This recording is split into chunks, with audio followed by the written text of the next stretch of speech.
Okay, good day guys, no, meron kaming service dito na Samsung front load, no.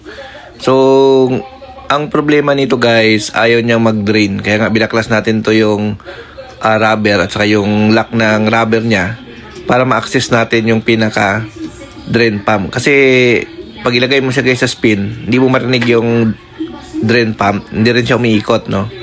So, hindi siya nagdi-drain guys. So, ang duda namin, may problema ito sa drain pump. So, ito na nga, binabaklas namin guys para ma-check natin kung drain pump ba talaga ang problema kasi nga ayaw niya mag-drain. Gumagana siya guys sa wash, gumagana sa spin, pero ayaw niyang mag-drain kapag may tubig. So, ito ngayon guys ang ating titingnan kung anong naging issue. So, nandito tayo ngayon guys sa Raids View, Nubali, Laguna, no?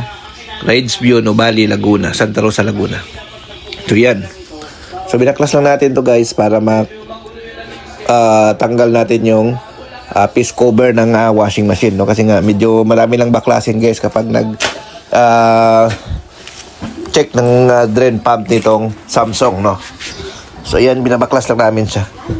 So, gusto pala magpa-service sa amin, message lang kayo sa aming Facebook page, Norte Repair Shop, no? Kami po ay nagsiservice ng Cavite, Laguna, Batangas. So, ayan na nga guys, natanggal na natin yung piece cover. So, titik na natin to yung pinaka pump motor. So, baklasin natin to guys yung pump motor niya, no? Ayan. So, baklasin lang natin to.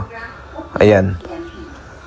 So, tanggalin natin to yung mga accessories na nakakabit dito sa kanyang pump motor. So, dalawang motor yung nandito guys. Yung isa para doon sa loob. Yung isa naman, ito yung responsible doon sa pagdi-drain, no? So, yung sa bandang kanan. So, yun po ang i-check natin mamaya, no? So, baklasin muna natin guys. Ayan. So, dahan-dahanin lang natin. Kung DIY ka guys, picturean mo para hindi ka malito, no? So, ayan. Natanggal lang natin, no?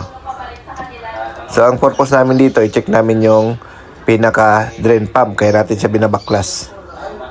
So, ayan.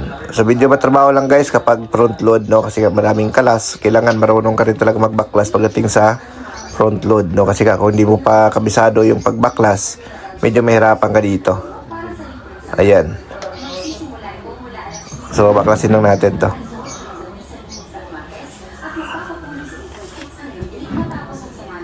Ayan. So, ayusin lang natin to yung cover, no? Sa likod. Parang matutumba. Ayan. Kasi ito nga guys, mayroon pa siyang barya dito sa ilalim. May nakuha pa tayo, no? Meron siya. Pero hindi yan guys ang cause ng pag ayaw mag-drain, no? Ayan, no? Barya.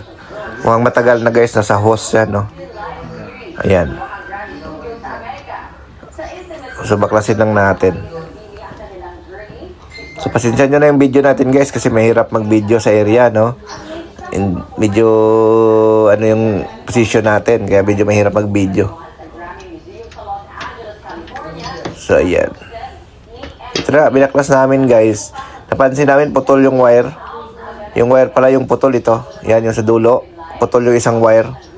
So, yun pala ang naging problema guys. Yung wire niya putol, no? So, ayan, binalik lang natin yung wire. Okay? Thank you.